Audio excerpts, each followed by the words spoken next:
Hello dear students, today's topic is process and functions of management, यानी प्रबंध की प्रक्रिया एवं कार्य। शुरू करते हैं। सबसे पहले जानते हैं कि प्रक्रिया कहते किसे हैं। So let's see meaning of process. A process is a systematic and organised method of doing things, यानी प्रक्रिया कार्यों को करने का व्यवस्थित व सुनियोजित तरीका है। Now come to the meaning of management process. Management process is a systematic way of getting things done through and with others for accomplishing organization objectives. यानी प्रबंध प्रक्रिया संस्था के उद्देश्यों की प्राप्ति हेतु अन्य व्यक्तियों से कार्य करवाने तथा उनके साथ कार्य करने का व्यवस्थित तरीका है। तो यह क्लियर है कि सिस्टमेटिक वे जो होता है उस सिस्टमेटिक वे को ही प्रोसेस के नाम से जाना जाता है। और जब ये systematic way in reference of management कहा जाता है तो उसको हम प्रोसेस ऑफ मैनेजमेंट के नाम से जानते हैं। प्रोसेस ऑफ मैनेजमेंट को और क्लियरली समझने के लिए हम इसकी कैरेक्टरिस्टिक्स को डिस्कस करते हैं। So let's see what are the characteristics of process of management. Number 1 is process of functions, यानी कि जो प्रबंध प्रक्रिया है वह प्रबंध के निश्चित कार्यों की प्रक्रिया है। इसीलिए यह कहा जाता है कि प्रबंध प्रक्रिया की एक विशेषता यह है कि यह प्रोसेस ऑफ फंक्शंस है, यानी कार्यों की प्रक्रिया है। According to Henri Fayol, management is a process of certain basic functions. The functions are planning, organising, directing, controlling. Every manager has to perform these functions in order to get the things done through others. यानी प्रत्येक प्रबंधक को नियोजन, संगठन, निर्देशन और नियंत्रण के कार्य करने होते हैं। इसीलिए प्रबंध प्रक्रिया की यह विशेषता हुई कि यह प्रोसेस ऑफ फंक्शंस है, यानी कार्यों की प्रक्रिया है, निश्चित कार्यों की प्रक्रिया है। The next is continuous process, कि यह एक सतत प्रक्रिया है या निरंतर प्रक्रिया है। The process of management is continuous और ongoing. All the functions are performed in continuity. One function does not get finished before the next one is initiated. यानी प्रबंध के जो कार्य हैं जिनकी अभी मैंने बात की, नियोजन, संगठन और निर्देशन, नियंत्रण, ये सारे कार्य कंटिन्यूअसली करने होते हैं। जैसे प्लानिंग करा है तो प्लानिंग करने के साथ ही साथ ऑर्गेनाइजिंग की ज़रूरत होगी और ऑर्गेनाइजिंग के साथ साथ डायरेक्शन रिक्वायर्ड होगा और डायरेक्शन के बाद में कंट्रोल करना होगा। और कंट्रोल फंक्शन में अगर जो सेट टारगेट्स हैं और जो आउटपुट है उनमें डिफरेंस होगा तो फिर से प्लानिंग करनी होगी, नए टारगेट सेट करने होंगे। इसीलिए मैनेजमेंट को या मैनेजमेंट प्रोसेस को कंटिन्यूअस प्रोसेस के नाम से जाना जाता है।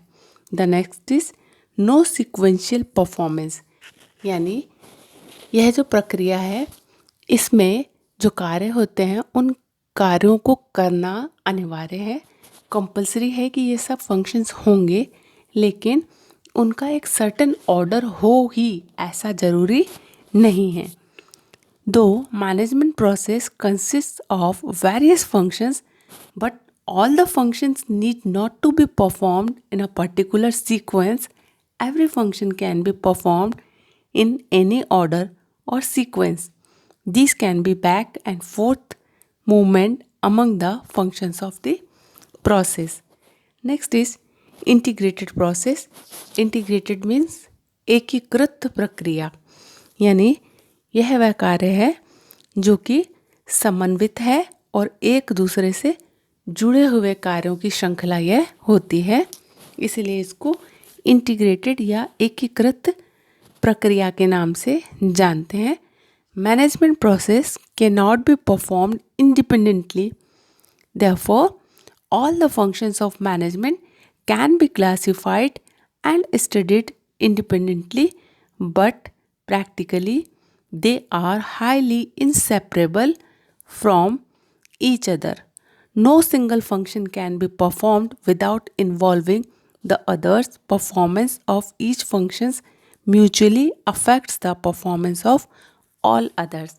यानी ये जो सारे कार्य होते हैं, planning, organising, directing and controlling, ये सब कार्य एक दूसरे से जुड़े हुए होते हैं और सारे कार्य एक दूसरे को अफेक्ट करते हैं। जैसे कि जो प्लान में ऑब्जेक्टिव डिसाइड किए गए हैं, उन ऑब्जेक्टिव्स के अकॉर्डिंग ही रिसोर्सेज रिक्वायर्ड होंगे और उन रिसोर्सेज का डायरेक्शन भी प्लानिंग के अकॉर्डिंग ही होगा और डायरेक्शन और प्लानिंग के अकॉर्डिंग ही उनके कामों का इवोल्यूशन किया जाएगा, यानी कंट्रोल किया जाएगा।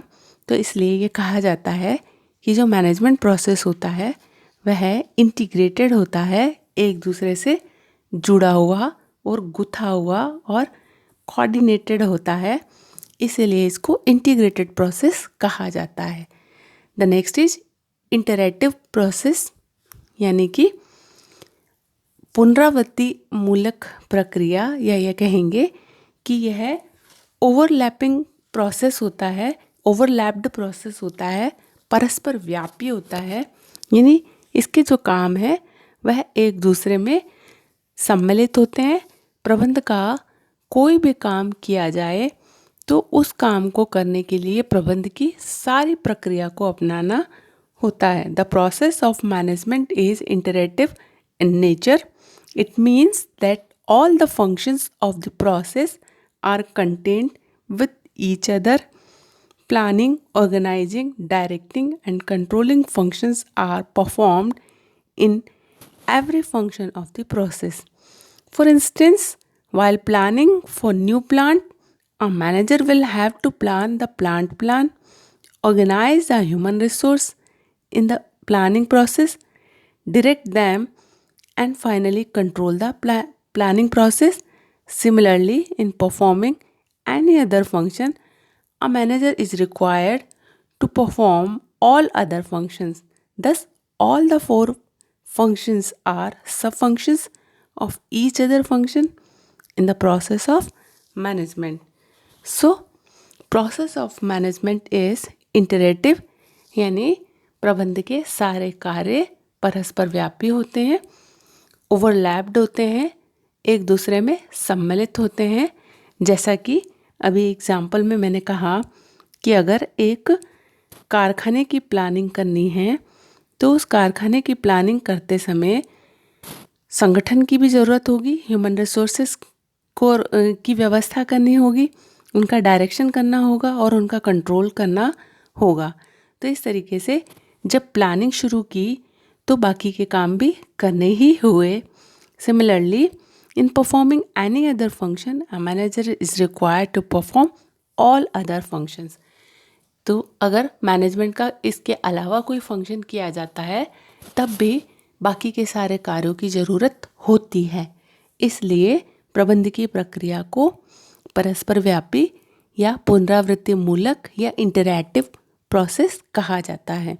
The next is social process, यानी यह एक सामाजिक प्रक्रिया है।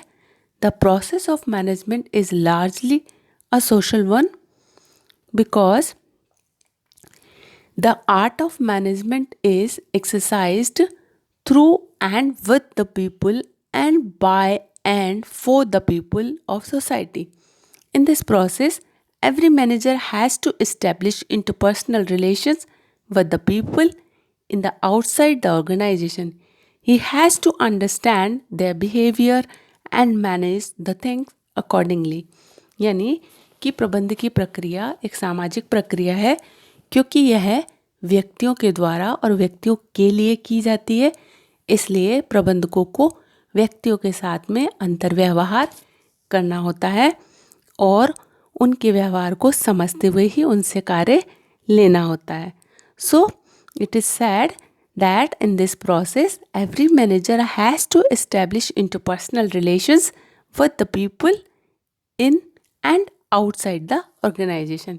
यानी उपक्रम के भीतर और उपक्रम के बाहर उसे व्यक्तियों के साथ में व्यवहार करना होता है. So it is a social process. The next is dynamic process. Process of management जो है उसकी कैरेक्टरिस्टिक्स है कि यह एक डायनामिक प्रोसेस है. डायनामिक यानी गतिशील प्रक्रिया है. Management is necessarily a dynamic and changing process. Management is ever changing process, particularly in the context of today's environment.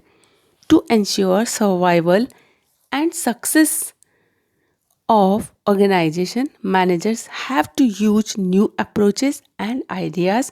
Managers have to be innovative and creative enough so as to cope with the ever-changing environment. The management process therefore cannot remain static but will remain dynamic. यानी आज के वातावरण में जो कि बहुत changeable है, जहाँ हर समय चेंजेस आ रहे हैं, वहाँ पे प्रबंधक एक स्टैटिक या स्थिर प्रक्रिया या स्थिर तरीके से काम को नहीं कर सकता है. उसे अपने कार्य प्रणालियों में नवीनता और नव प्रवर्तन करने ही होते हैं. इसलिए प्रबंधकीय प्रक्रिया को डायनामिक प्रोसेस के नाम से जाना जाता है. अगर प्रबंधक नई शैलियों, नई विधियों को नहीं अपनाएगा तो उसका सर्वाइवल कठिन होगा. The next is influencing process, यानी यह प्रभावित करने की प्रक्रिया है. Management process is also considered to be the influencing process. Every manager makes effort for influencing the behavior of people working with him. For this purpose, a manager uses his position, authority, competence, and resources. He also uses financial, non-financial, positive, as well as negative incentives and methods in shaping and molding the behaviour of his subordinates.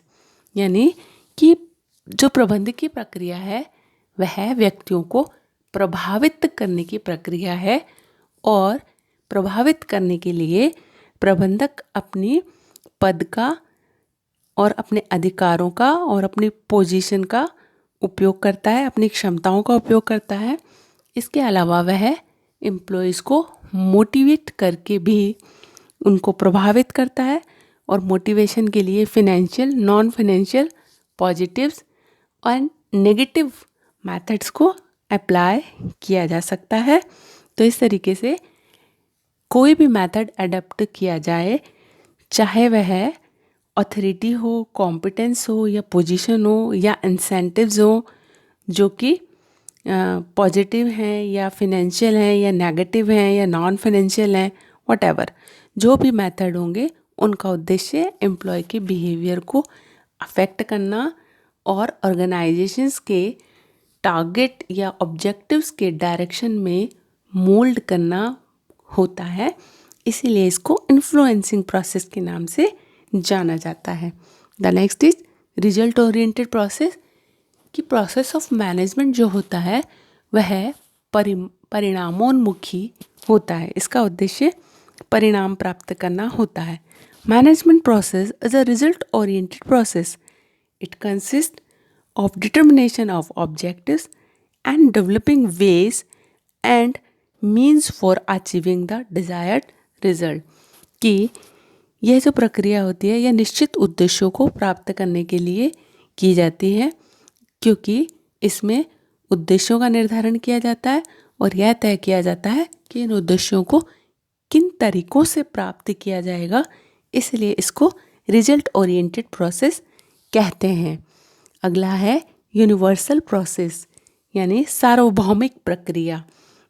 Means ये जो process होता है वो universal होता है because it is widely accepted that the process of management function is universal irrespective of the nature, type and level of organisation. यानी कि यह वह प्रक्रिया है जिसकी ज़रूरत सभी प्रकार के संगठनों में होती है, चाहे वह कॉमर्शियल ऑर्गेनाइजेशन हो या नॉन कॉमर्शियल ऑर्गेनाइजेशन हो. जहाँ कहीं भी व्यक्तियों के समूह में कार्य किया जाएगा वहाँ पर प्रबंध प्रक्रिया को अपनाना होगा। So management process is universal process. And next is rational process, यानी कि विवेकपूर्ण प्रक्रिया। Management process is largely rational and intellectual process. Managers usually perform this process by taking rational decisions. कि यह जो प्रक्रिया है यह विवेकपूर्ण प्रक्रिया यानी इंटेलिजेंस का उपयोग करने वाली प्रक्रिया होती है, क्योंकि मैनेजर्स को एग्जीक्यूटिव्स को डिसीजंस लेने होते हैं। सो इस प्रक्रिया का रिलेशन इंटेलेक्चुअल एस्पेक्ट से होता है, और या इसको ऐसे भी कह सकते हैं कि यह एक इंटेलेक्चुअल प्रोसेस होता है, यह एक बौद्धिक प्रक्रिया होती है। प्रबंध करना फिजिकल एक्टिविटी नहीं है, बल्कि यह एक मानसिक प्रक्रिया है, या ये कह सकते हैं कि यह एक रैशनल प्रोसेस है। तो आज की क्लास में हमने ये जाना कि प्रक्रिया किसे कहते हैं और प्रबंध की प्रक्रिया किसे कहते हैं, और इसी के साथ साथ हमने इसकी कैरेक्टरिस्टिक्स की भी बात की। नेक्स्ट क्लास में हम इस टॉपिक के नेक्स्ट पार्ट को पढ़ेंगे, जो कि है functions of management. Till then take care, thank you so much.